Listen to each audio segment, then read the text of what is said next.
Also Herr Buschbeck, unser Gespräch möchte ich gerne beginnen mit zwei Fotos, die Sie mir vor einiger Zeit einmal gegeben hatten, nämlich zwei Bilder, die die Fußballmannschaft des Instituts zeigen, und auf den Bildern sind Sie ja auch zu sehen als aktiver Fußballer.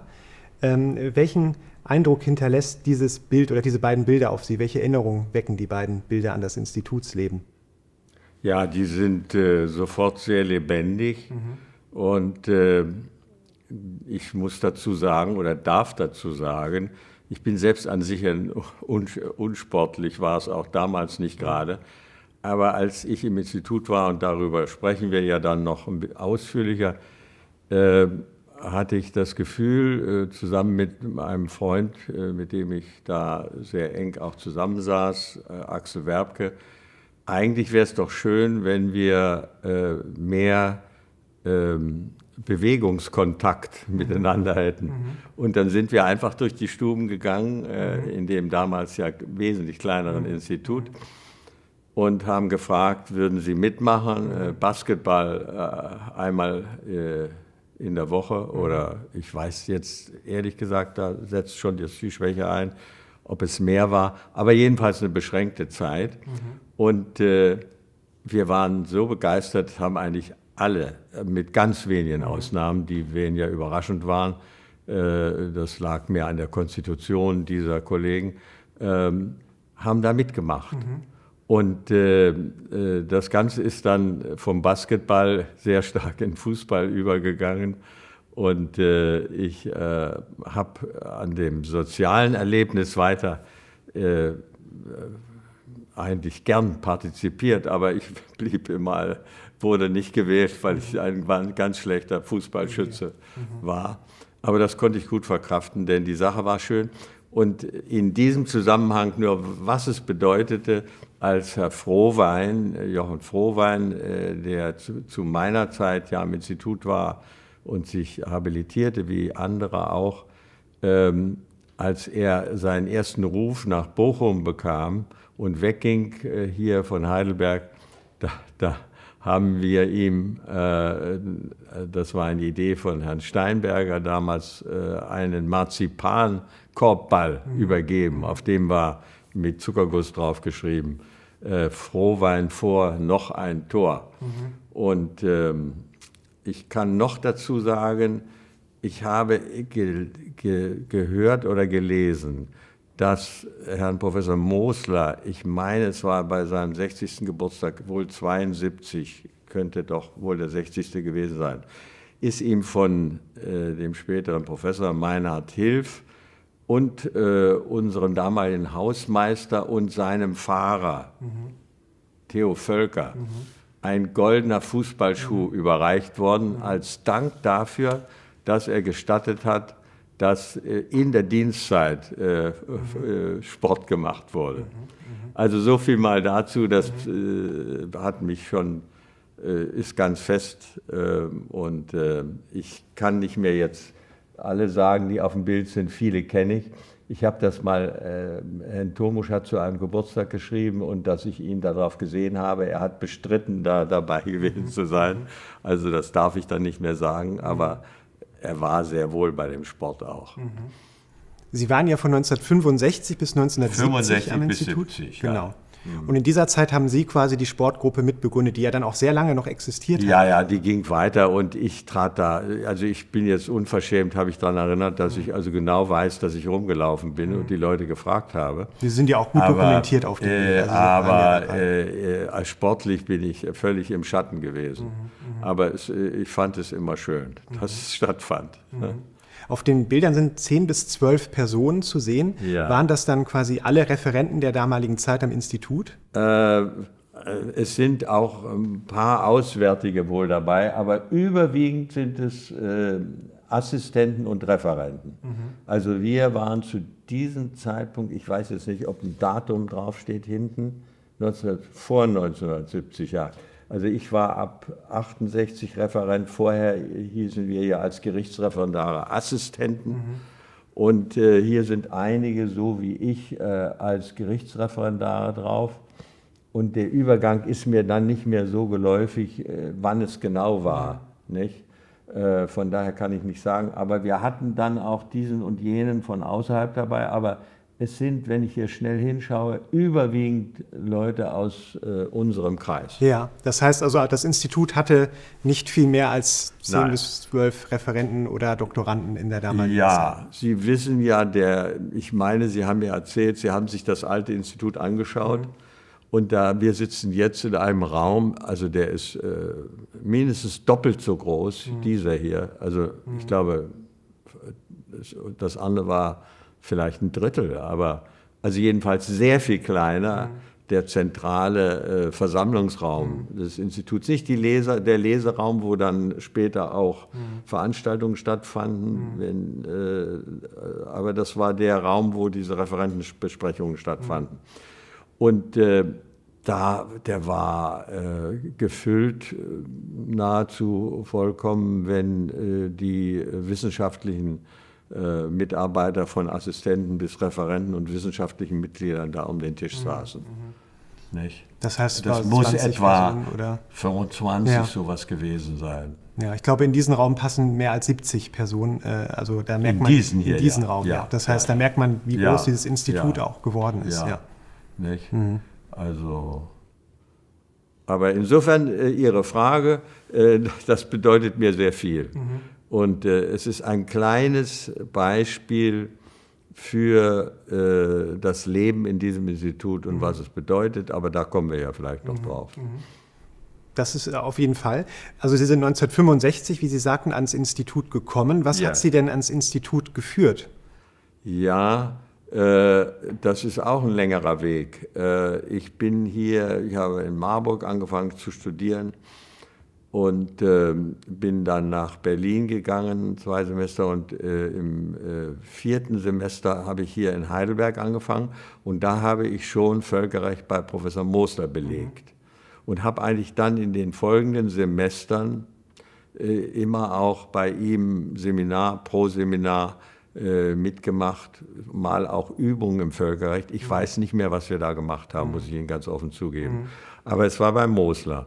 Und dann habe ich in Examensnähe, das war dann schon im 7. Semester wohl oder 6., habe ich einen Klausurenkurs im öffentlichen Recht mitgemacht, den veranstalteten Professor Döring, mein späterer Doktorvater, und Professor Bernhard, beides Namen, die Ihnen natürlich geläufig sind. Beide waren ja dann auch Institutsdirektoren. Und auch das hat mich dann hier ans Institut gebracht. Es gibt auf dem Wege dahin noch mehr. Also irgendwie der Blick auch auf das Institut wurde noch weiter geschärft, auch durch die Teilnahme an einem Ferienseminar, hieß das damals in Ebrach, Ebracher Ferienseminare von Professor Ernst Forsthoff. Und ich bin mit großem Zweifel, habe ich mich da angemeldet, ob ich da irgendwie wirklich das vernünftig ist und noch so kurz vorm Examen. Aber es hat sich als für mich sehr, sehr fündig erwiesen, dabei gewesen zu sein. Nicht nur, dass ich in der Examensklausur nachher über das römische Recht eine ganze Menge verwenden konnte von dem, was ich da gehört hatte. Es ging nämlich, das Hauptthema war Natur und Recht. Und da ging es auch um Naturrecht. Aber vor allem, ich habe dort erlebt, in persona, Carl Schmitt. Und ich erwähne das hier, weil das für mich auch ein sehr wichtiges Erlebnis war. Ich hatte natürlich immer wieder den Namen Carl Schmitt gehört und seine Rolle dann im Nazireich, aber ihm da so gegenüber zu sitzen. Sie wissen, er war ja Lehrer von Ernst Forsthoff gewesen und Ernst Forsthoff, der bei allen Behaftungen aus dieser Zeit für mich als Studenten ein sehr integrer Mann war. Und er hat meines Erachtens aus Respekt immer Carl Schmitt eingeladen, aber ich habe schon damals in diesen wenigen Tagen beobachtet, wie er eigentlich immer mehr um ihn herum ging. Aber es kamen andere, die Carl Schmitt besuchten. Ich meine auch, mein Doktorvater Karl Döring war da auch da, der kam dann, die benutzten diese Gelegenheit, ihn zu treffen. Und ich kann, wenn ich das hier kurz auch erzählen kann, berichten, dass es für mich höchst interessant war, an einem Abend, wo alle weggingen, in ein anderen Dorf. Ebrach liegt ja zwischen Würzburg und Bamberg und die sind irgendwo anders hingefahren, in eine Weinwirtschaft, glaube ich. Und ich war zurückgeblieben mit vielleicht 4, 5 anderen. Und wir saßen plötzlich an einem Tisch, nicht viel größer als dieser, Carl Schmitt vor Kopf. Und er hat erzählt und erzählt. Und ich kann Ihnen nur sagen, es war faszinierend, ihm zuzuhören. Und ich verstehe schon seit daher, dass viele großen Wert auf seine juristischen Bewertungen ihrer Veröffentlichungen legten. Es haben ja eine ganze Reihe Leute Veröffentlichungen ihm vorher geschrieben und er hat dazu Stellung genommen und so weiter. Ich habe das im Nachhinein gehört. Aber ich will aus diesem wirklich mich sehr berührenden Erlebnis und völlig überraschenden Erlebnis damals hervorheben, dass er unter anderem erzählt hat, etwas, wovon ich wusste, dass er nämlich zu dem sogenannten Röhm-Putsch einen Artikel in der Juristenzeitung damals geschrieben hatte unter der Überschrift "Der Führer schützt das Recht". Ja. Und das werde ich nicht vergessen, wie er in dieser Präzision seiner Erzählung und der Überzeugungskraft seiner Worte uns klarmachen wollte, das sei ein ganz hervorragender Wurf juristischen Denkens gewesen, nämlich er hätte den Führer zur Ordnung gerufen, wie die Mutter, die nach Hause kommt, wenn die Kinder das ganze Zimmer in Unordnung gebracht haben und sie schlägt auf den Tisch und sagt, bei uns herrscht Ordnung. So sei das zu verstehen. Ich muss Ihnen berichten, ich bin nach Heidelberg zurückgekehrt, habe sofort mir diesen Artikel wieder rausgesucht in der Bibliothek und ich habe nichts davon bestätigt gefunden. Das hat aber, ich erzähle das deswegen, weil es auch ein Hintergrund ist zu dem, was ich durch Sie jetzt alles erfahren habe. Sie haben bei diesem 100-jährigen Jubiläum hineingebracht den Blick auf die Geschichte. Und ich muss sagen, und das bekenne ich damit auch, also alle diese Zusammenhänge habe ich damals gar nicht so gesehen. Das mit Carl Schmitt wurde mir dadurch schlagartig deutlich, aber ich sah die beiden Gesichter sozusagen und verstehe auch Leute, die seinen scharfen Verstand nutzten und um selbst sich damit zu kontrollieren. Dass sowas möglich war, ist etwas, was ich in diesem Zusammenhang erlebt habe und deswegen finde ich es auch berichtenswert. Aber ich danke Ihnen für diese Blicköffnung auf die Geschichte des Instituts. Ich muss zugeben, wir lebten in einer Zeit, wo, und wir kommen ja vielleicht noch mal drauf, dann im Gipfel der 68er Jahre, wo die Diskussion um die Vergangenheit besonders lautstark war. Und wir kommen nachher vielleicht noch drauf, wie wir das dann auch vom Institut aus, auch räumlich erlebt haben. Aber mir ist in diesem Zusammenhang, als ich das bedacht habe vor dem Hintergrund Ihrer Wahrnehmungen, ist mir deutlich geworden, wie sehr man doch fixiert war, ganz konkret in meinem Fall, auf die Vorbereitung des Assessorexamens, nicht? Was einen sehr mit Beschlag belegte. Die arbeiten im Institut, die auch nur nicht mit links zu machen waren. Und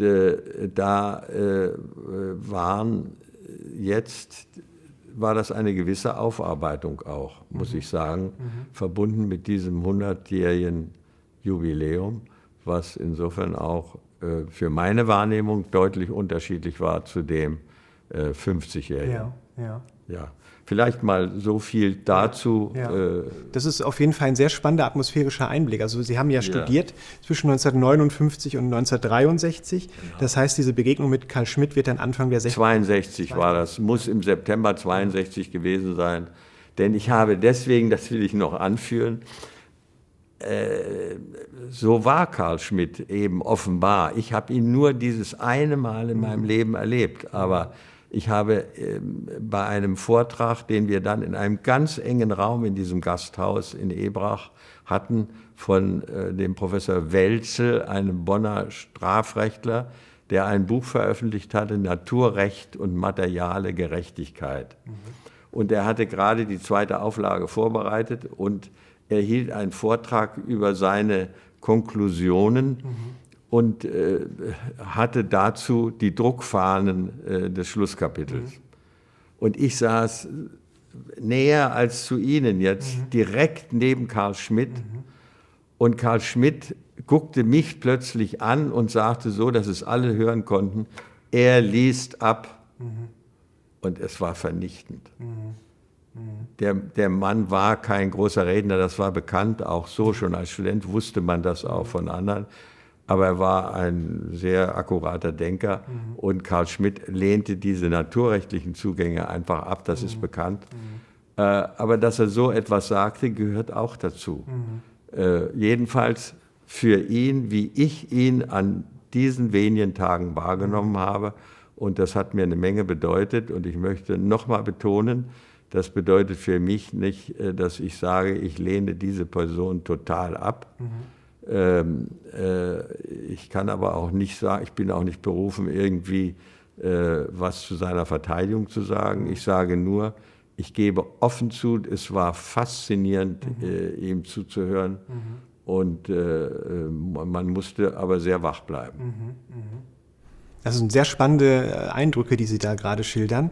Sie sind ja ohnehin eine interessante Generation, wenn man sich das historisch anguckt. Sie haben ja den Krieg als Kind noch miterlebt und haben dann in den Ende der 50er Jahre Jura studiert. Und was hat Sie denn eigentlich zum Jurastudium geführt? Gerade vor dem Hintergrund auch Ihrer Erinnerung und auch des Bewusstseins um das Dritte Reich, um diesen Unrechtsstaat. Warum studiert man Jura? Und gerade auch, wie Sie schildern, diese Begegnung mit Carl Schmitt, auch Forsthoff ist ja nicht unumstritten.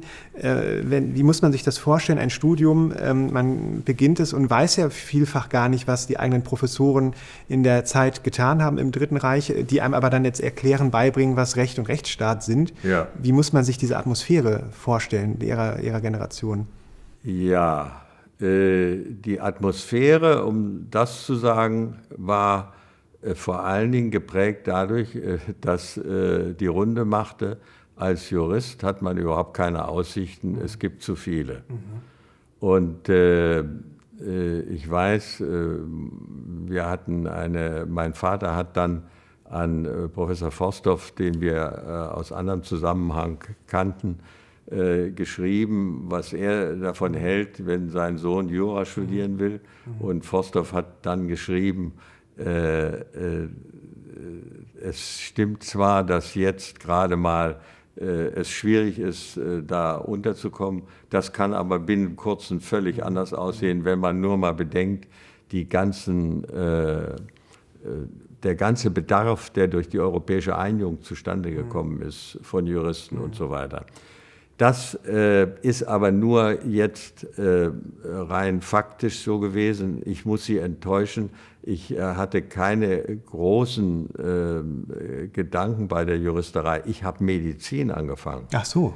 Ich war in Marburg als Mediziner eingeschrieben und habe da leider, da war das Gegenteil der Fall. Also die Studenten traten sich fast tot, so viele waren da.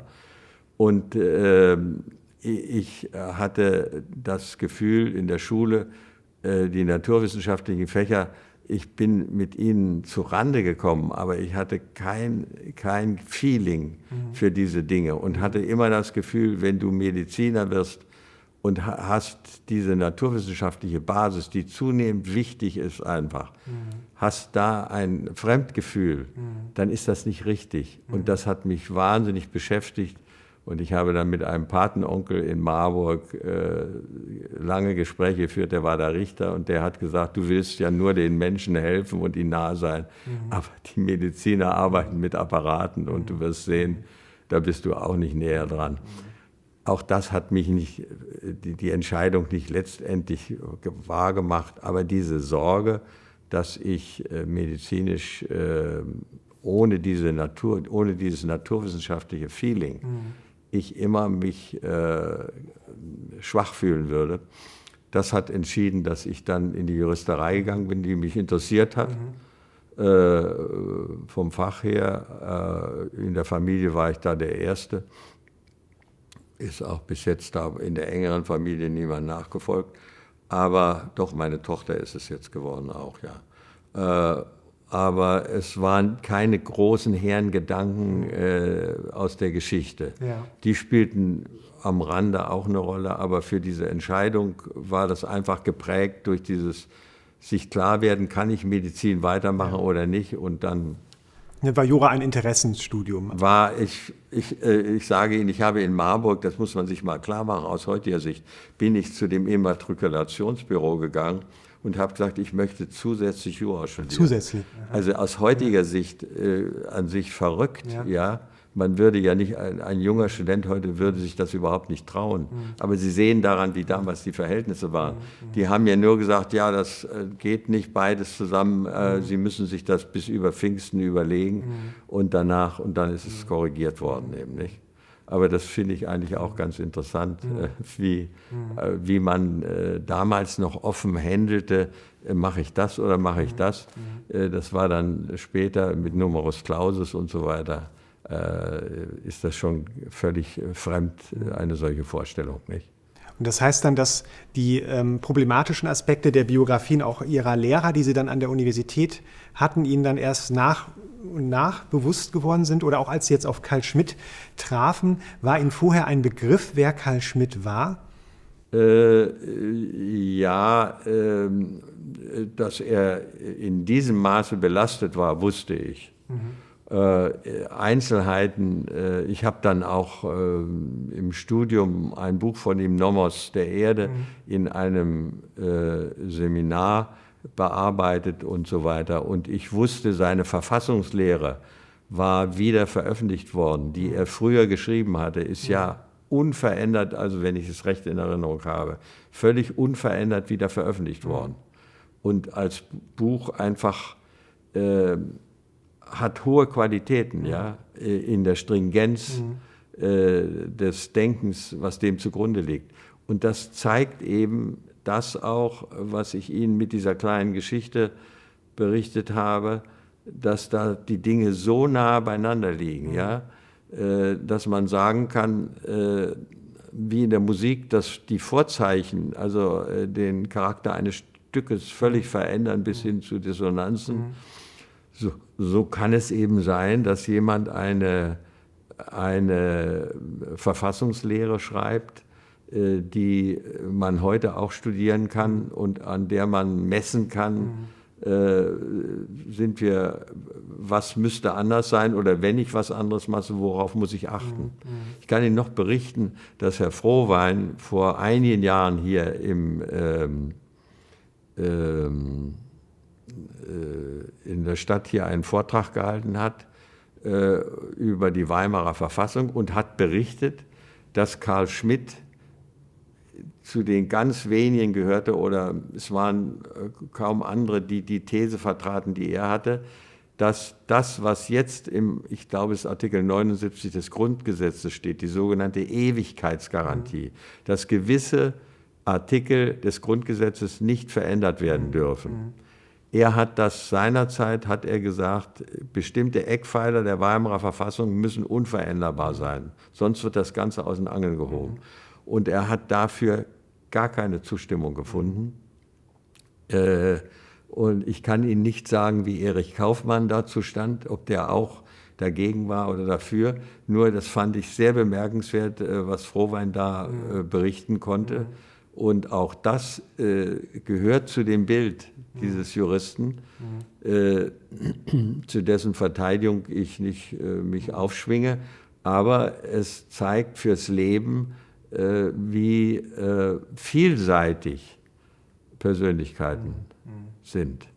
Carl Schmitt hat ja auch eine Beziehung zur Geschichte des Instituts. Er ist ja 1933 wissenschaftliches Mitglied geworden bis 1945, scheint nicht sehr aktiv im Institut selbst in Erscheinung getreten zu sein, aber Sie haben gerade noch einen anderen Namen genannt, nämlich Erich Kaufmann. Und Erich Kaufmann ist ja auch eine Großfigur des Instituts, also des Kaiser-Wilhelm-Instituts zumindest. Und Kaufmann wurde ja aufgrund seiner jüdischen Herkunft von den Nationalsozialisten verfolgt und hat auch seine Stellung im Institut, in dem er auch wissenschaftliches Mitglied war, verloren 1933 und ist dann durch Carl Schmitt ersetzt worden. Und Sie haben ja auch noch Erich Kaufmann im Heidelberger Institut kennengelernt oder sind ihm zumindest begegnet, wenn ich mich richtig erinnere. Ja, völlig richtig. Es war so, als ich anfing im Institut, damals 1965, die räumlichen Verhältnisse waren beengt und ich bekam ein Zimmer, wo Erich Kaufmann an der Tür stand. Er kam ganz selten noch ins Institut, aber er kam. Ich sehe ihn noch vor mir, aber ich kann jetzt nicht sagen, dass ich sehr konkrete fachliche Erinnerungen an ihn habe. Aber die Tatsache, dass Carl Schmitt ihn also sich ihm gegenüber so verhalten hat, wie ich das dann später gelernt habe, das wusste ich nicht. Ich meine auch, dass ich gar kein Bewusstsein davon hatte, als ich Carl Schmitt kennenlernte, dass er im Institut gewesen sei und dass er im Grunde genommen die Position Erich Kaufmanns als wissenschaftliches Mitglied sozusagen übernommen hatte. Das habe ich im Wesentlichen bei Ihnen gelesen, meine ich. Ich kann jetzt nicht genau verorten, wann ich das erfahren habe, aber da ist es mir jedenfalls richtig erst bewusst geworden. Und Erich Kaufmann kam noch in die Referentenbesprechung ab und zu. Da habe ich ihn ein paar Mal gesehen. Nicht? Ich habe in meinem Studienbuch auch gesehen, eine Vorlesung, Kaufmann, habe dummerweise keinen Vornamen dabei. Das müsste er aber gewesen sein, von der Weimarer Republik zum Grundgesetz war die Vorlesung eine Stunde. Ob die gehalten wurde, ich habe keine Erinnerung mehr dran, muss ich ehrlich sagen. Aber ich nehme an, dass er das zumindest so angekündigt war und man schrieb das damals ja ins Studienbuch und musste Gebühren bezahlen, nicht? Für die einzelnen Veranstaltungen. Für die einzelnen Veranstaltungen, nicht? Studiengebühren. Ja. Ja. Insofern ist das dokumentiert. Aber das garantiert nichts, dass es ist verschüttet irgendwie. Ja. Jedenfalls, also das ist auch nochmal ein interessanter Aspekt. Also Carl Schmitt und Erich Kaufmann hatten ja einen sehr schwierig, also eine Art von sehr evolutiver Hassliebe, könnte man es vielleicht nennen. Also anfangs ein enges, gutes Verhältnis und dann ist es auseinandergegangen und Carl Schmitt hat eben Erich Kaufmann mehrfach öffentlich als Juden denunziert im Dritten Reich und auch dazu beigetragen, dass Erich Kaufmann viele seiner Stellungen verloren hat. Und es scheint dann eben so zu sein, also Sie sprachen ja auch davon, dass Ihre Wahrnehmung der Zeit am Institut vor allem auch durch die Gegenwart, durch die Herausforderungen, durch die Arbeitsaufgaben, die Sie dort bekommen haben, geprägt war, aber dass eine Auseinandersetzung mit dieser Zeit eigentlich nicht stattfand oder dass Ihnen auch nicht bewusst war, welche Geschichte zum Beispiel Erich Kaufmann am Institut umgab. Nein, das muss ich zugeben und ich habe dazu auch nichts getan, aber es ist schon so, wie Sie beobachtet haben, das waren nicht Gegenstände, also jedenfalls, ob das in kleinstem Kreise besprochen wurde oder was, ich hatte nicht den Eindruck, aber ich habe jedenfalls da keine Erinnerungen. Es hätte sich wahrscheinlich auch nicht geziemt, dass Sie da als Doktorand solche Fragen formulieren, oder? Nein, es war ja, die Zeit war ja so, dass solche Fragen von aus heutiger Sicht muss ich sagen, mutigen Leuten. Das war nicht nur in der Juristerei so, bis in die Medizin. Ich habe hinterher erlebt, als die Deutsche Vereinigung im Gange war, gehörte ich auch einem Komitee des Wissenschaftsrates an, die die Evaluation lebenswissenschaftlicher Institute machten. Und der Vorsitzende war ein Professor Kern aus Marburg, Zellbiologe. Und ich weiß aus Erzählungen von ihm, weil wir uns da getroffen haben, was er als Mediziner damals, wie die eingetreten sind, dass sie bei Senatssitzungen als Studenten dabei sein wollen und so weiter und gerade solche Themen ansprechen wollten und was ihm das aber geschadet hat in seiner Laufbahn. Nicht? Also diese Zusammenhänge hat man später erspürt und wahrgenommen und unterlegt bekommen durch Faktenberichte. Aber in der Phase, die wir gerade im Augenblick ansprachen, wo ich in Ebrach war und wo ich dann nach dem ersten Staatsexamen ins Institut kam, da war das doch eine Gruppe, wo diese Themen nicht ständig auf den Tisch gerufen wurden, obwohl es außenrum der Fall war. Und es hat ja dann zu den Verschärfungen der Auseinandersetzung geführt, die unter 68er laufen, nicht? Und insofern hat man das alles mitbekommen, aber ich muss sagen, man fühlte sich irgendwie als eine etwas andere Generation. Also waren schon zu alt für 68. Irgendwie, also ich bin hinterher eigentlich etwas beschämt gewesen, dass man sich so veraltert hat lassen. Aber ich kann es nicht beschönigen. Ich glaube, es war schon so, und ich habe Ihnen ja mal erzählt, ich weiß nicht, ob das jetzt da eingeflochten werden soll, als die 68er eben massiv wurden und angriffig und das auch in Heidelberg spürbar wurde. Nicht? Ich habe selbst erlebt, mal aus dem Fenster am Uniplatz, da war das Akademische Auslandsamt und da arbeitete ich ab und zu als Berater von ausländischen Studenten, Rechtsberater. Und ich guckte da aus dem Fenster raus und sah eine Polizeitruppe mit runtergelassenen Visieren im Einzelgang, also Indian File, sagen, glaube ich, die Engländer, gingen die an der Neuen Universität vorbei in den Haupteingang und haben da offenbar einen Hörsaal geleert. Also das war natürlich ein schockierender Eindruck. Und solche Dinge wurden bei uns im Institut dann von Leuten berichtet, wie aus einer anderen Welt, die zum Mittagessen in die Mensa in der Stadt gegangen waren oder und sowas gesehen hatten oder überhaupt Diskussionen unmittelbar mitbekamen. Aber wir lebten in dem Institut, das sage ich für mich, ich kann ja da nicht für andere sprechen, aber ich hatte den Eindruck jetzt im Nachhinein, wir lebten in einer anderen Welt. Und das habe ich Ihnen, glaube ich, schon mal erzählt, aber ich glaube, es gehört dann hier auch dazu, um das zu unterstreichen, dass plötzlich Bedrohungen waren, es würden Brandbomben in die Bibliothek geworfen. Ja, des Instituts, Des Instituts. Und die Bibliothek, das ist Ihnen ja auch schon mehrfach berichtet worden, war natürlich für die geistige Arbeit ein Zentrum, nicht? Und ein Allerheiligstes, kann man schon sagen. Und da wurde aufgerufen, bitte Nachtwachen machen, um das zu schützen. Und ich habe mich also gemeldet und weiß noch genau, das spüre ich noch, dass ich die Nacht auf dem harten Ledersofa von Professor Mosler in seinem Amtszimmer da verbracht habe. Von da aus ging man direkt in das Referentenzimmer, wo die Referentenbesprechungen waren. Sie werden sich das angeschaut haben. Und es war keine Tür zum Bücherturm von da aus, aber ich habe da nachts gelegen und habe mir nur überlegt, was mache ich eigentlich, wenn ich irgendwo merke, es brennt? Ja, die Feuerwehr rufen, sicher. Aber ich war vorher ein Jahr Wehrpflichtiger bei der Bundeswehr gewesen, 59 bis 58, 59, aber auf solche Fälle war ich doch nicht vorbereitet. Und da hat man sich überlegt, was machst du eigentlich?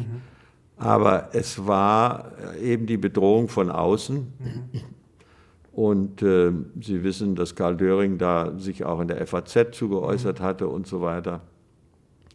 Das waren schon Welten unterschiedlicher Art. Und wenn Dutschke kam und hier die Leute ihm begeistert zuhörten, muss ich bekennen, ich bin da nicht hingegangen, nicht aus Protest, sondern weil ich meinte, ich bin jetzt mit anderen Sachen beschäftigt. Das ist an sich nicht sehr schön, gebe ich zu, aber ich will es nicht unterdrücken. Ja, diese Nachtwachen, die muss man sich dann so vorstellen, dass dann abwechselnd eine Person im Institut übernachtet hat und dann quasi mit einem Eimer Wasser den Brand hätte löschen müssen? Oder gab es dann irgendwie einen Auftrag, den Sie dann von Mosler bekommen haben? Oder hätten Sie dann ganz alleine vor dem Scherbenhaufen gestanden? Wahrscheinlich dann schon, oder? Naja, also ich habe Ihnen gesagt, ich wusste nicht, was ich machen sollte. Ich hatte auch keinen Eimer Wasser. Also das hätte gar nichts genutzt. Nicht? Wenn ein solcher Bücherturm mit, ich vergesse die Zahlen, aber sie waren immens, was da an Papier war, nicht? Das wäre, da wäre nichts mehr zu retten gewesen, meine ich einfach.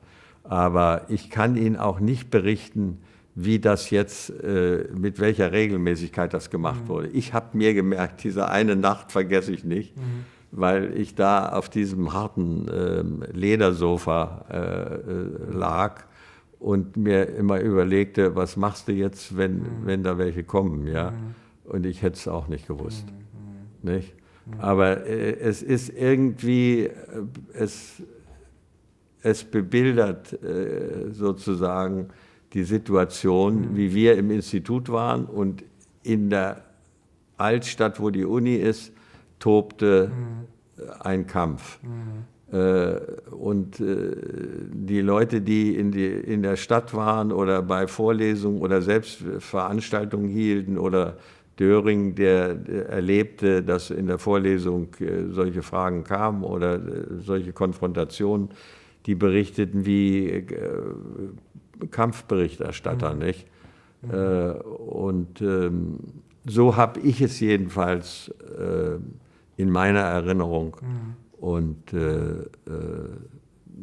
dass es ein großer Zerreißprozess war, das hat man gespürt. Also ein Grund, also das Institut liegt ja, oder das damalige Institut auch, am Neuenheimer Feld, also eher am Stadtrand damals von Heidelberg, und die Geschehnisse waren eben in der Altstadt. Karl Döring, Ihr Doktorvater, hat das ja damals als universitären Bürgerkrieg sogar bezeichnet, diese Zustände.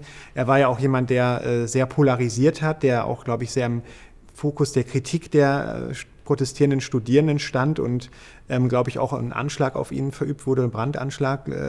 In dem Haus, es war, glaube ich, nicht auf ihn, sondern es war auf, war es die Rektorin, die auch in dem Haus wohnte. Frau Becke, aber ich bin jetzt nicht mehr sicher, aber es war ein Brandanschlag in dem Haus, wo er lebte. Und deswegen aber der war, glaube ich, nicht auf ihn gemünzt, aber ich kann es jetzt nicht genau sagen. Aber deswegen dann vermutlich auch die Angst, dass das Institut im Fokus geraten wird. Ja. Nein, ich bezweifle jetzt auch aus heutiger Sicht nicht, dass es unwahrscheinlich gewesen wäre. Es sind ja da Dinge passiert, die man gar nicht für möglich hielt. Aber trotzdem haben wir nicht nur in Furcht und Schrecken gelebt da. Also so muss man sich es auch nicht vorstellen.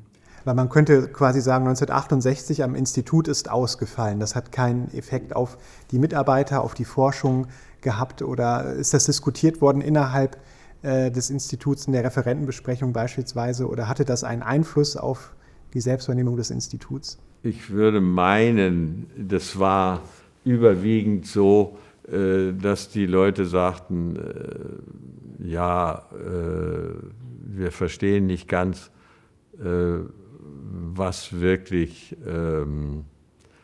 sie wirklich erreichen wollen.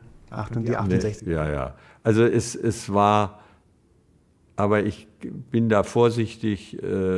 Ich kann sagen, wie ich es empfunden habe und im Nachhinein, aber das merken Sie schon an den zögerlichen Antworten, bin ich auch nicht stolz drauf, dass man das nicht klarer gesehen hat. Obwohl ich, das sage ich aber dazu, an sich manches hätte besser wissen müssen, weil ich an sich sehr befreundet war. Wir wohnten im gleichen Studentenheim, hier am Klausenpfad, hier draußen waren die neuen Studentenheime, diese Hochhäuser zum Teil jetzt ersetzt durch kleinere, mit Klaus Steck, der heutzutage jungen Studenten schon gar nicht mehr bekannt ist. Er lebt noch. In Heidelberg war er dann sogar Präsident der Akademie der Künste, in Berlin auch. Und damals durchaus durch seine Plakate jemand, der wirklich Dinge auch zur Sprache gebracht hat, nicht? Zum Beispiel seine Postkarte mit Filbinger in ständiger Sorge um die innere Sicherheit und dann drauf gedruckt ein Todesurteil, wo er Richter oder Anklager war, Filbinger, ja. Dieser Klaus Steck, mit dem war ich an sich da immer im Gespräch. Also, aber er wurde bei der Sozialdemokratischen Partei, hat er erlebt als Mitglied, wo die Sitzungen in dieser Zeit meistens so gemacht wurden, dass Beschlüsse erst gefasst wurden zu einer Zeit, wo die arbeitenden Mitglieder der Partei schon den Raum verlassen hatten. Und dann hat er zu einem, der besonders Stimmführer da war, gesagt, so hat er mir es berichtet, warum macht ihr das eigentlich? Und dann hat der gesagt, im schönen Heidelbergisch, damit so Leute wie du malst denke anfangen. Und ausgerechnet er, der, ich könnte da mehr erzählen, noch sehr aktiv war, ja, und viel auch ausgelöst hat.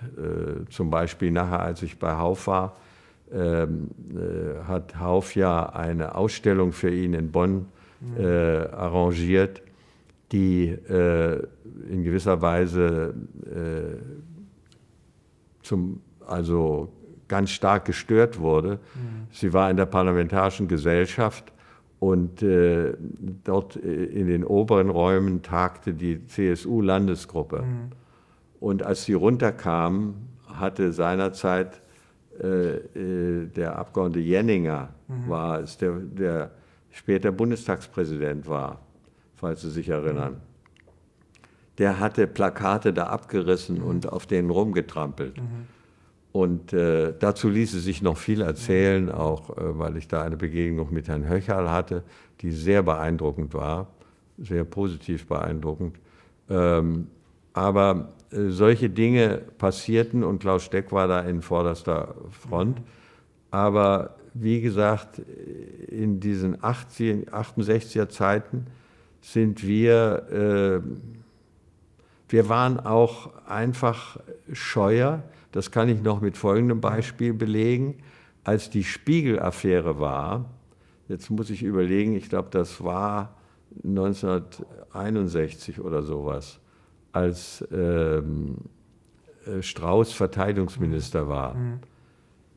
Da gab es, wie hieß der Spiegel-Redakteur, der wurde festgenommen und da hieß es plötzlich, da kam Klaus Steck und sagte, die Physiker machen eine Demonstration für die Spiegelsicht, also gegen den Strauß. Da müssen wir mitmachen. Und er war schon Gerichtsreferendar und hat da beim Unirektor erreicht, dass auf dem Uniplatz die Demonstration sein sollte. Und dann hat der Polizeipräsident von Heidelberg, ich weiß den Namen nicht mehr von damals, den der Unirektor anrief und ihm sagte, er hat das da erlaubt. Da hat er gesagt, das würde ich nicht machen. Und daraufhin ist die ganze Demonstration in den Marstallhof verlegt worden. Sie wissen, die Mensa, da gibt es den Marstallhof und der ist völlig eingeringt. Ja. da gingen wir, die Schilder musste man runter verdeckt halten in den Straßen und erst da durfte man sie aufstellen.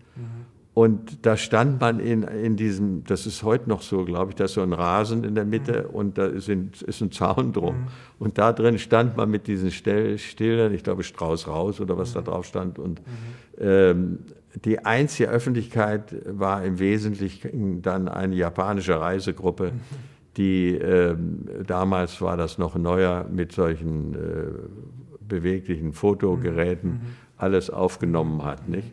Wenn man rauskam, musste man das wieder abgeben. Und da kam man sich schon wahnsinnig mutig vor. Also das war die Zeit, in der ich später am Institut war, aber wo, sagen wir mal, im Institut es noch doch stärker so war. Ja, nicht? Ja. Sehr, sehr interessant.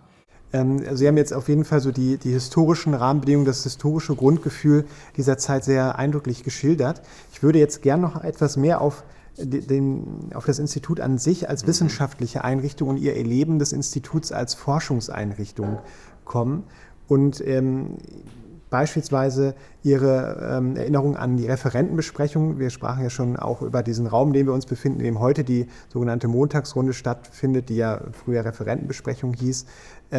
Das ist ja eine der Kerninstitutionen innerhalb der Institution, die, glaube ich, auch sehr formativ, sehr wichtig gewesen ist für die Ausbildung an diesem Institut als zukünftiger Wissenschaftler, aber dann ja auch als Rechtspraktiker. Können Sie dazu noch was sagen, wie Sie dieses Institut quasi als Ausbildungsstätte erfahren haben? Ja, also das schon, was in Ihrer Frage liegt, kann ich nur voll bestätigen. Ja. Das ist an sich, wenn ich an meine Zeit im Institut denke, ist das sozusagen der Quellpunkt der Erinnerungen, weil die Überschaubarkeit einfach dieser Gruppe, die sich regelmäßig traf, und es gehörte zum guten Ton, das nicht zu verpassen. Und wir hatten als Gerichtsreferendar ja immer auswärtige Termine bei Gericht oder bei Anwaltsbüro, wo man auch noch arbeitete. Aber man hat alles dran gesetzt, da nicht zu fehlen. Nicht? Und man saß nicht nur als Zuhörer da, sondern das ist etwas, was ich eben auch fest in meiner Erlebniserinnerung habe. Es war an sich erstaunlich, wenn man ins Institut aufgenommen wurde als Assistent neben seiner Tätigkeit, ich berichte also, wie ich es erlebt habe, neben seiner Tätigkeit als Gerichtsreferendar, dann, und das habe ich mir hinterher nochmal so versucht klarzumachen, ich habe an sich keine Anweisungen bekommen, was ich zu tun hätte. Man hat ein Länderreferat bekommen, ja. Es waren verschiedene bei mir, aber ich merke mir vor allen Dingen die Schweiz, das hatte ich über die längste Zeit. Und dann auch einen fachlichen Bereich, das war bei mir, da kommen wir vielleicht noch drauf, das ist auch noch berichtenswert, was ich dazu gelernt habe. Auslieferung und Ausweisungsrecht und Asylrecht. Da sollte man beobachten, was tut sich in diesem Bereich in der Diskussion in der Schweiz und selber musste man entscheiden, was berichte ich in der Referentenbesprechung. Können Sie noch mal kurz schildern, was das Referatssystem eigentlich war als System? Also das Referatssystem, ich habe den Eindruck, da liegt irgendwie ein Missverständnis vor. Weil ich erinnere mich nicht, dass das Institut in Referate gegliedert war. Ich kann mich nicht erinnern, dass ich irgendeinem Referat angehört hatte.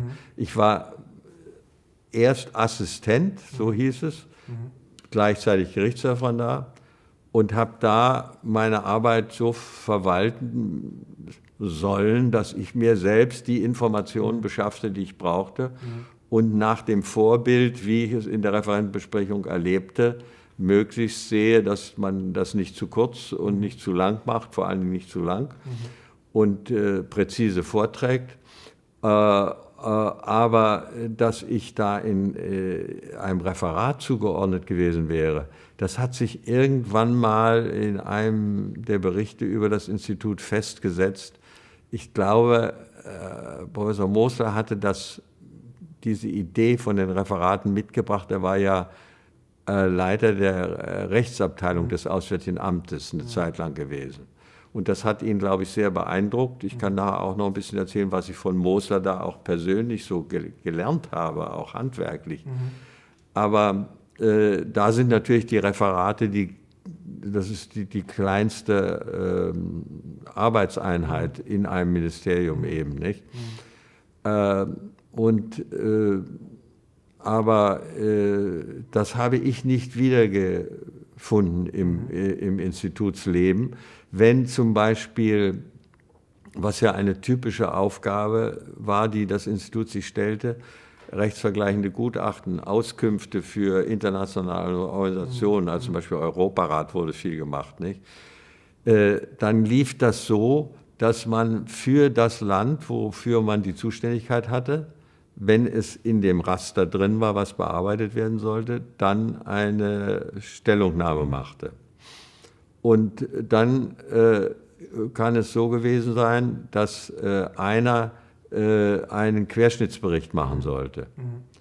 Und dann ist das vielleicht als Arbeitseinheit zu bezeichnen gewesen. Aber es war auch nicht so, dass der einem sagte, wie das Ding gegliedert sein soll oder so. Auch da, ich habe mir Gedanken gemacht, ob es da in diesem Zusammenhang eine Rolle gespielt hat. Ich meine aber auch nicht. Es war sehr viel Selbstorganisation. Aber so eine Einteilung in Länderreferate ja, hat es da schon gegeben. Also das heißt, eindeutig. Genau, eindeutig. Und auch fachliche Zuordnungen, die meistens so waren, dass das Gebiet, in dem man arbeitete, auch dann diese fachliche Zuordnung. Ja, ich glaube, dann geht es jetzt eher um den Begriff, also dass der Referatsbegriff in der Behördenwelt anders definierter ist als im Institut. Das ist doch ein ganz strikter organisatorischer Begriff, ohne den Sie ein Ministerium an sich nicht verstehen. Aber ich glaube, das Institut war ja schon, deswegen heißt es ja auch Referent am Institut, die Referentenbesprechung, dass man quasi Länder zugeteilt bekam und dann quasi ein sogenanntes Länderreferat in der Denklogik des Instituts hatte.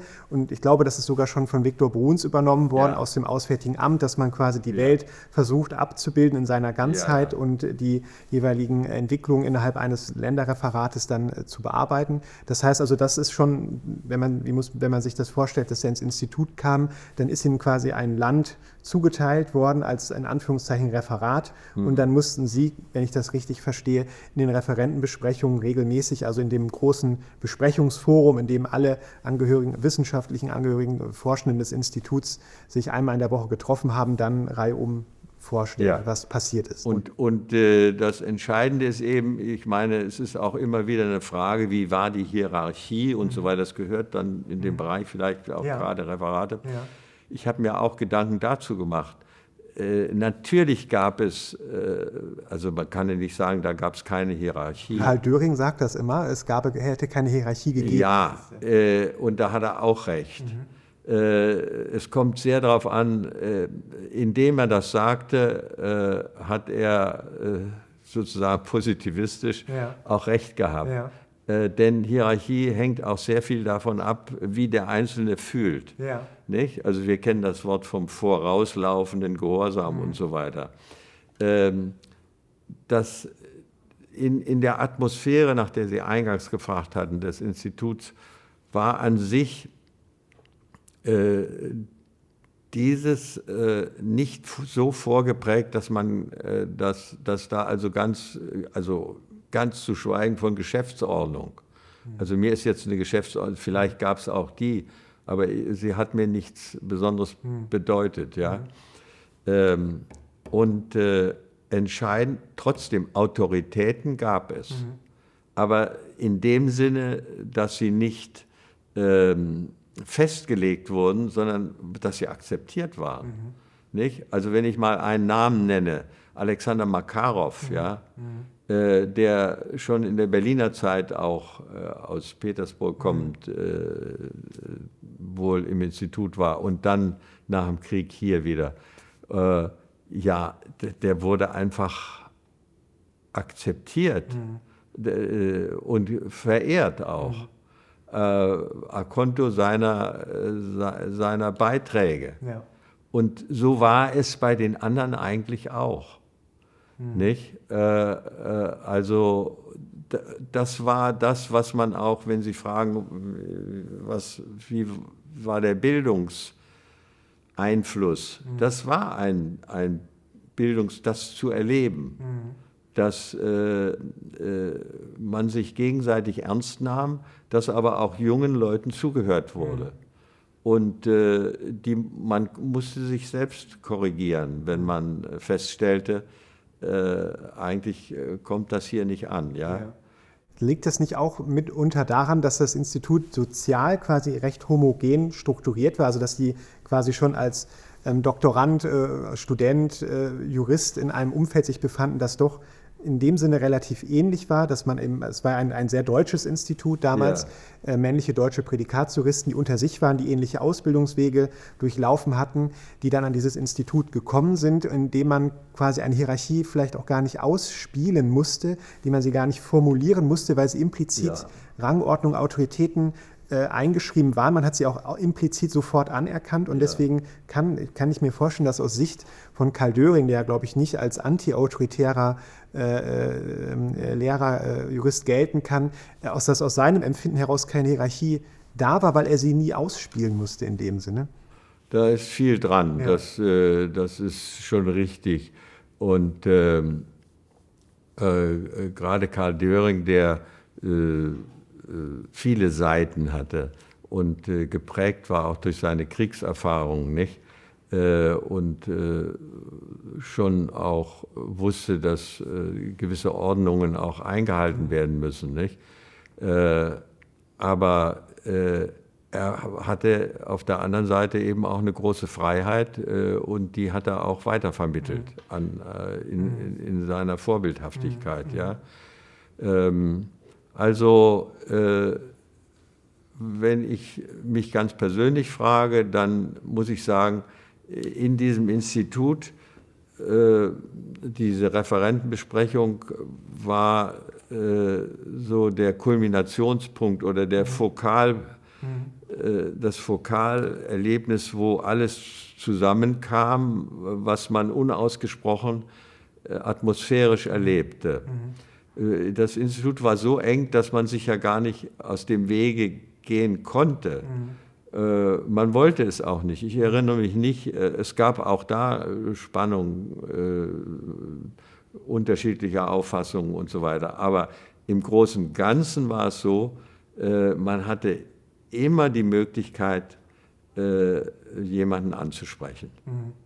Oder wurde auch angesprochen, nicht? Und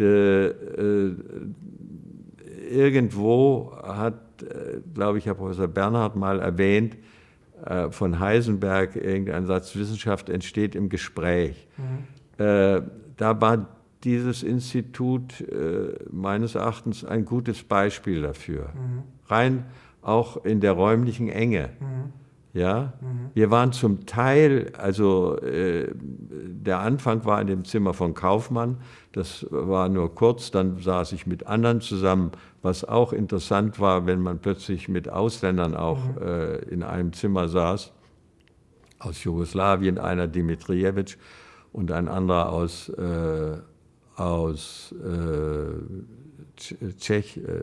Tschechoslowakei damals, Puck-Steffel, hatte mir sehr geholfen anschließend auch. Also diese Beziehungen, die sporadisch zustande kamen, haben einem später im Beruf auch wieder manches bedeutet. Aber diese Gesprächsmöglichkeit, die man wirklich sehr gut nutzen konnte, war ein ganz wichtiger Faktor, der hineinstrahlte aber auch in die Atmosphäre dieser Referentenbesprechung. Es macht einen Unterschied, ob Sie solche Besprechungen haben mit Leuten, die sich nur dort sehen, oder mit Leuten, die im Grunde genommen sich irgendwie immer zu begegnen und sich da dies und jenes auch sagen und sagen können. Und insofern hat man auch mitbekommen, wenn Einzelne natürlich diejenigen, die an Habilitationen arbeiteten oder so, da merkte man natürlich viel mehr, wenn die mal etwas tiefer schürfend berichteten, was da alles im Gange war. Nicht? Während unser einer natürlich nur berichtete, in der Schweiz wird gerade diskutiert, diese oder jene Verfassungsänderung. Nicht? Ja, aber der Appell an einen selbst, ich kann mich gar nicht so erinnern, dass es hieß, berichten Sie doch mal darüber oder so. Das gab es mal, das waren aber Ausnahmefälle. Im Allgemeinen musste man selbst sagen, was da wohl wichtig war. Und das galt auch, Sie werden gesehen haben, das Institut machte diese Berichte für die völkerrechtliche Praxis der Bundesregierung. Und ich habe schon für das Jahr 64 den gemacht. Und auch da richtete man sich danach, welche Quellen vorher verwendet wurden und dass man jedenfalls die nicht ausließ und eventuell noch erweiterte. Und ich kann jetzt nicht mehr genau sagen, wenn man den Bericht soweit fertig hatte, ob der nochmal durchgesehen wurde. Ja.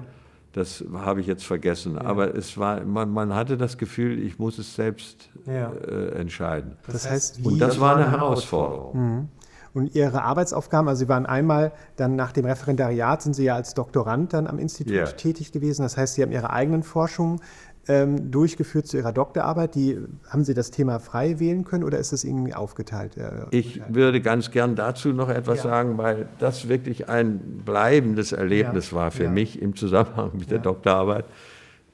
Ich bin schon ehe ich im Institut war, ich hatte ein Jahr Amerika, 63, 64. Und das war ein Stipendium, so ein Fulbright Travel Grant mit einem Universitätsstipendium, Austausch der Universität Heidelberg mit Lexington, Kentucky. Es war nicht unbedingt das, was ich mir gewünscht hatte, aber ich bin damals, habe ich mir gesagt, ich möchte ein Doktorthema mitnehmen, was ich in diesem Jahr so weit voranbringe, dass ich irgendwie etwas Rechtsvergleichendes mache. Und das war auch auf dem Wege ins Institut, habe ich bei Döring vorgesprochen. Und der hat mir zu meiner großen Freude gesagt, Sie könnten doch die Arbeit von Horst Ehmke, und jetzt sage ich Ihnen den Titel, hoffentlich fällt er mir gleich ein, Ermessen und unbestimmter Rechtsbegriff. Hieß der Titel. Und ich habe es dabei, ein dünnes Heftchen, die ganze Gliederung, alles. Und er sagte, machen Sie das doch mal aus rechtsvergleichender Sicht aus Amerika. Also ich war begeistert und dachte, das ist ja die Idee, ich weiß genau, wo es lang geht und dann werde ich, selbst wenn ich keine guten Professoren da finde, das selber machen können. Ich gehe da und habe wie ein Berserker mich da hineingearbeitet und festgestellt, ich komme in eine Untiefe nach der anderen. Diese begrifflichen Zugänge, sind sehr typisch fürs deutsche Recht. Im angloamerikanischen Recht gibt es auch Begriffe, aber nicht mit dieser Stringenz. Und ich kam aus Amerika zurück und war sehr zerknirscht, weil ich spürte, alles interessant, aber ich kann es nicht auf den Punkt bringen. Ich kann nichts beitragen, wo ich sage, das eröffnet einen ganz neuen Blick. Ja. Und ich hatte da Rechtsvergleichen vorher auch noch gar nicht gearbeitet. Also hatte die Idee, Rechtsvergleichung ist mehr oder weniger, Sie berichten jetzt, wie es ist im amerikanischen Recht und wie es ist im deutschen Recht. Und das ist es. Das ist aber eigentlich zu wenig anspruchsvoll. Das eine soll dem anderen was sagen und sie wollen daraus lernen von diesem Vergleich. Nicht? Und ich kam wieder und habe Döring eine 20-seitige Ausarbeitung über mein Scheitern da vorgelegt und Döring sagte einfach, na dann nehmen wir ein anderes Thema. Also das hat mich so erlöst und dann hat er mir ein Thema gegeben, was ich gut bearbeiten konnte. Auslieferung statt Ausweisung, Ersetzung des Auslieferungsvertrages, indem ich jemanden abschiebe. Verschleierte Auslieferung nennt man unter bestimmten Voraussetzungen sowas. Und dieses habe ich dann auch bearbeitet und das ist nach meiner Zeit am Institut nachher fertig geworden und ich habe damit auch promoviert. Ich habe Ihnen erzählt, da Sie ja Wahl in anderem Zusammenhang bearbeitet haben. Wahl war Vorsitzender der Prüfungskommission. So klein ist die Welt dann wieder. Gerade in Heidelberg. In Heidelberg, ja. Und das war ein Erlebnis, was für mich sehr stringent war, dass man scheitern kann mit Arbeiten, die man anfängt. Und dass man darüber aber nicht verzweifeln muss. Und so war Döring auch ein großer Helfer. Also er war ein echter Doktorvater. Nicht? Ich glaube, ich habe Ihnen ja erzählt, dass er jeden Samstag, also wir hatten ja Arbeitszeiten spielten, die Diskussion kam dann allmählich auf, Arbeitszeiten irgendwie festzulegen. Ja? Aber das war alles sehr locker. Und am Samstag war man häufig im Institut. Und man wusste, Döring geht dann durch die Gänge so gegen 11 bis über die Mittagszeit. Und man merkte schon, wenn der Pfeifenduft näher kam, er kommt jetzt. Und dann konnte man wunderbar mit ihm sprechen. Auch sonst konnte man das natürlich. Aber am Samstag war eine besondere Atmosphäre. Nicht? Und so sind eben sehr viele hilfreiche Gespräche auf diesen schmalen Gängen geführt worden. Das heißt also, man konnte sich mit allem an ihn wenden und mit ihm auch diskutieren quasi. Ja. Also das stelle ich mir auch nicht sehr leicht vor, ein Scheitern gerade in diesem Institut, wo ja nur wirklich hochkarätige Forschende sind, wo ja, glaube ich, auch ein nicht unerheblicher Erwartungsdruck an Leistung ist, dass das möglich ist und auch, dass man diese Erfahrung auch macht. Ich bin danach ja überhaupt erst aufgenommen worden. Ich war 64 wiedergekommen mit diesem Scheitern und bin trotzdem... Ach stimmt, Sie waren ab 65. Ja, 65 da. Ja. Aber ich will noch auf ein Wort, was Sie vorhin ganz leise nur gesagt haben. Die Männlichkeit der Referentenbesprechung. Ja. Also das muss man gerade im Nachhinein auch sagen. Es war wirklich so, also ich habe noch mal intensiv nachgedacht, welche Frauen eigentlich mit am Tisch saßen. Frau von Hippel war neben Herrn Steiner, oder ich muss wahrscheinlich besser sagen unter Herrn Steiner, als Volljuristin für Bibliothek zuständig. Ja. Die nahm teil. Aber das war, Sie wissen, Sie haben gesprochen mit Frau von Grüningen, aus der Schweiz kommend, die auch sehr viel Hilfe von Döring bekommen hat in solchen Gesprächen, obwohl viele Auffassungen unterschiedlich waren und blieben. Aber das war doch, fühlte sich da akzeptiert. Und das ist etwas, auch dass man sich weitgehend mit Herr anredete. Nicht? Also wir haben keineswegs alle uns geduzt. Die Referendare untereinander zunehmend. Aber damals hat man Herrn Frohwein oder Herrn Tomuschat haben wir eigentlich nicht geduzt. Und das war auch nichts, das war an sich normal. Nicht? Das hat sich ja sehr geändert. Aber das sind so Unterschiede, die die Sozialisierung im Institut auch kennzeichnen. Da sind Entwicklungen dann auch im Gang gewesen, die anders sind. Aber die Wertigkeit dieser Zusammenkünfte und dieser Möglichkeit, das Gespräch zu pflegen, das sind ganz wichtige Punkte in der Erinnerung, muss ich sagen. Und die will ich auch in keinem Fall vergessen. Wenn ich möchte auch sagen, dass das ausgestrahlt hat in meine spätere berufliche Tätigkeit. falls Sie das auch interessiert. Natürlich, das wäre auch Also ich ging ja vom Institut weg zum Deutschen Roten Kreuz als Justiziar. Und dort war Präsident Bargatski, der sehr daran interessiert war, einen maßgeblichen Einfluss zu nehmen von Seiten des Deutschen Roten Kreuzes bei den Verhandlungen über die Reform der Genfer Konvention, ganz speziell des Zivilschutzes in bewaffneten Konflikten. Und der setzte große Hoffnungen in mich, weil ich aus diesem Institut kam. Ich war aber mit diesem Thema überhaupt nicht befasst vorher und musste also binnen kurzem mich da einarbeiten, weil er einen internationalen Kreis hatte, dessen Vorsitzender war Carlo Schmidt. Das sagt Ihnen wahrscheinlich, der nannte sich ja Carlo, um sich abzugrenzen gegen Karl Schmidt. Hermann Josef Abs, auch ein Name, den man nur aus der Zeitung kannte, saß vorn mit vor Kopf, ja. Eppler als Minister kam dazu und also es war hochkopfig besetzt.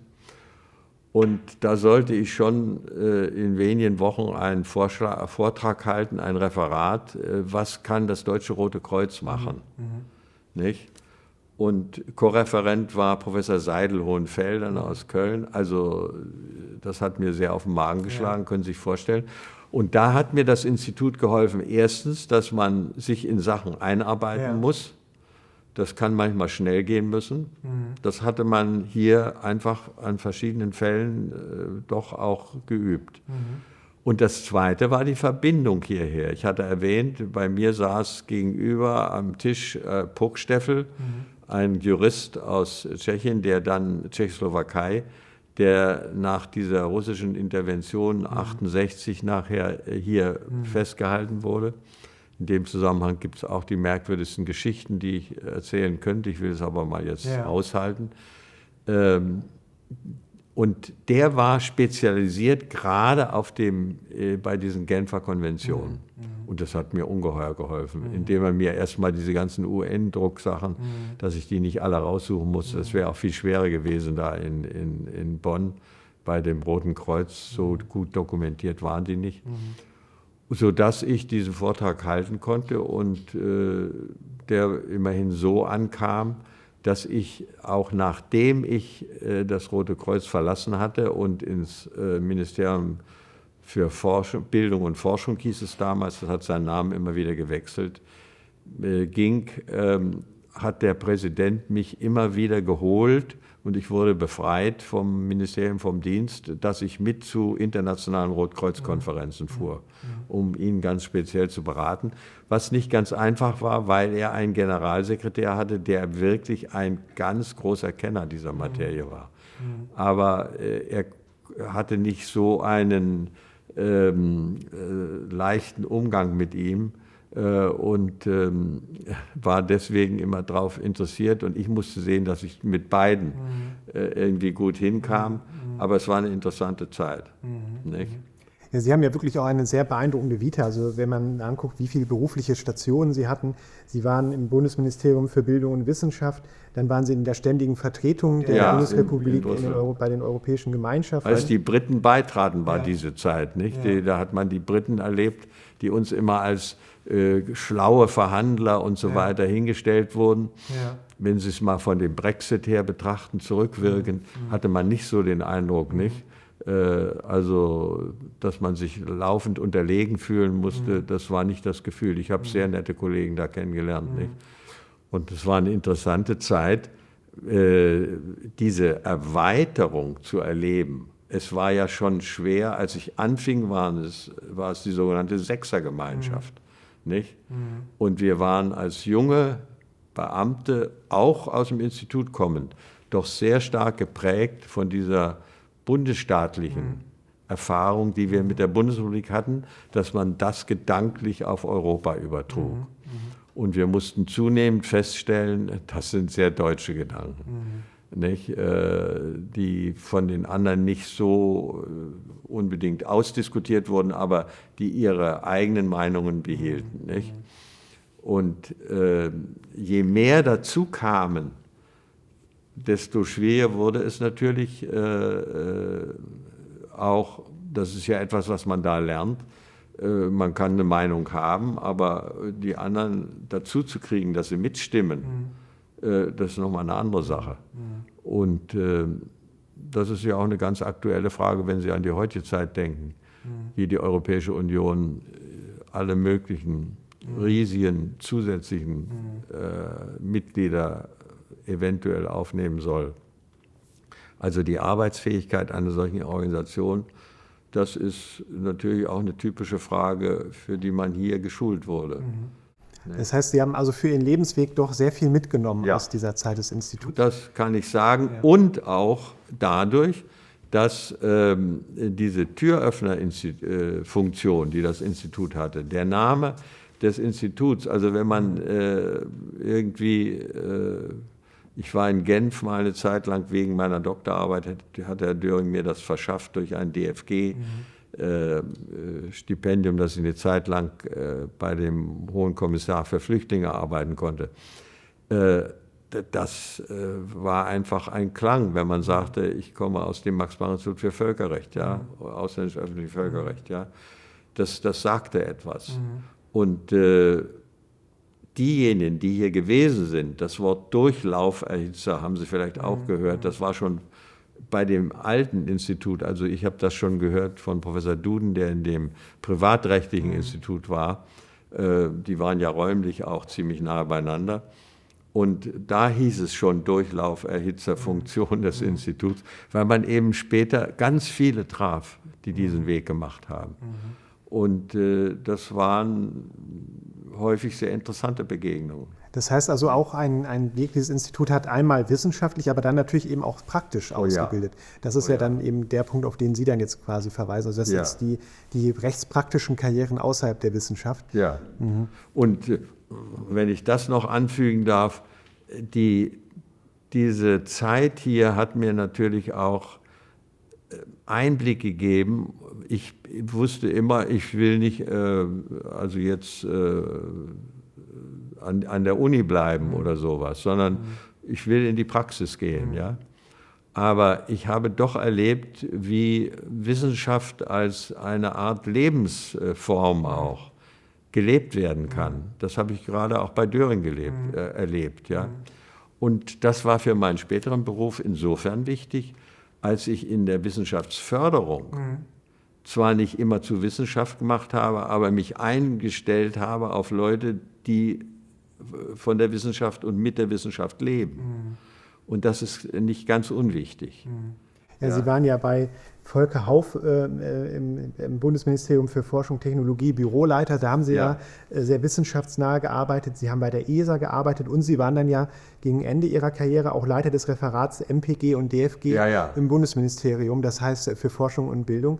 Das heißt also, Sie waren eigentlich immer nah an der Wissenschaft dran in Ihrer Karriere, am Management quasi von Wissenschaft. Das ging so weit, um da den Bogen durchzuziehen, als ich nachher die letzten Jahre meines beruflichen Lebens habe ich ja sozusagen als Wissenschaftsattaché an der Deutschen Botschaft in Warschau verbracht. Nicht? Und war da der Erste in dieser Funktion und kriegte keinerlei Auftrag, was ich eigentlich machen sollte, sondern das war ganz allgemein die Zusammenarbeit beider Länder irgendwie voranzubringen. Nicht? Und da habe ich mir gesagt, habe festgestellt, also die Max-Planck-Gesellschaft und die Deutsche Forschungsgemeinschaft könnten da wesentlich intensiver reingezogen werden.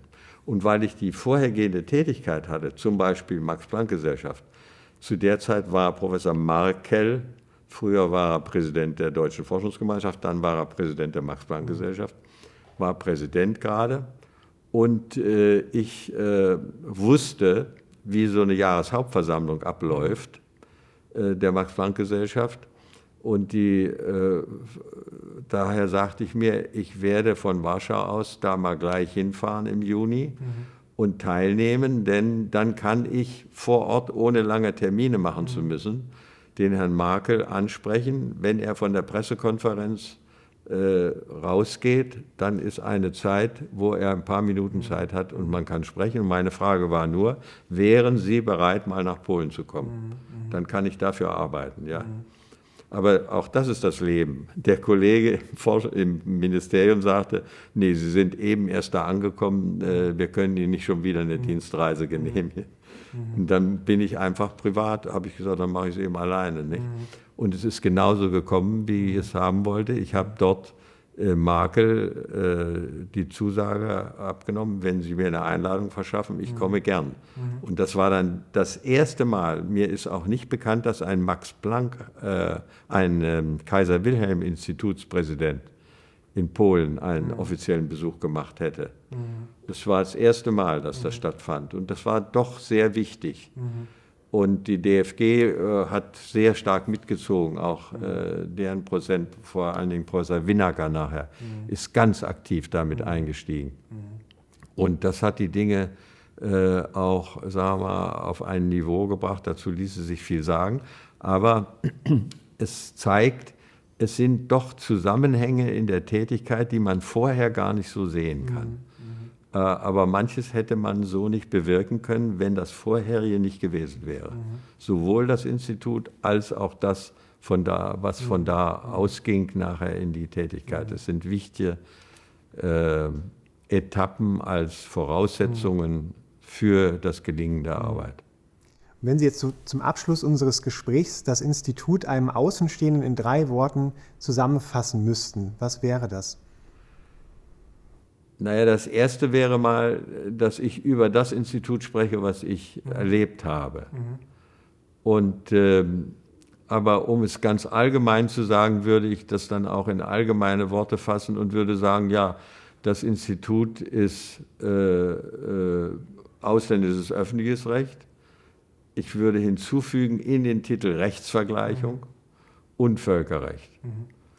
Und ich glaube, auch heute ist es so, dass sich sehr viele Leute hier kennenlernen in einem nicht so anonymen Umfeld, wie das sonst häufiger der Fall ist, nicht? Sondern dass sie hier die Chance haben, näher zusammenzukommen. Wahrscheinlich hier mehr in Gruppen. Ich weiß es nicht. Aber mir ist aufgefallen bei der Veranstaltung, Sie hatten ja mehrere, wie haben Sie es genannt, Symposien oder Gesprächsrunden gemacht. Die eine, wo ich schon mal über diese Dinge berichtet hatte, dachte ich wollte es vor allen Dingen den Leuten, die jetzt am Institut sind, erzählen. Nicht in dem Sinne, seid auch so, das nicht, sondern welche Möglichkeiten drinstecken. Dankbar rückblickend einfach. Ich habe ja damals, das habe ich Ihnen ja geschildert, für viele Dinge auch nicht den Sensor bereits gehabt. Das kam später, nicht zuletzt durch Ihren Anstoß auch. Das freut mich natürlich zu hören, dass das unsere Erforschung dieses Instituts auch bei Ihnen einen Eindruck erweckt hat und auch bei Ihnen sehr viele Gedankenprozesse angeregt hat. Und denn Sie sind ja auch Teil dieses Projekts und Sie haben das Projekt auch weit mitbegleitet und mir immer sehr viel Input gegeben. Nicht zuletzt, dass Sie heute auch hier erschienen sind und sich mit mir unterhalten haben. Das war sehr reichhaltig und ich glaube, das ist ein wichtiges Zeitzeugendokument, was wir jetzt heute hier mit Ihnen geschaffen haben. Und dann danke ich Ihnen dafür, dass Sie hier waren und dieses Gespräch mit mir heute geführt haben. Vielen Dank meinerseits.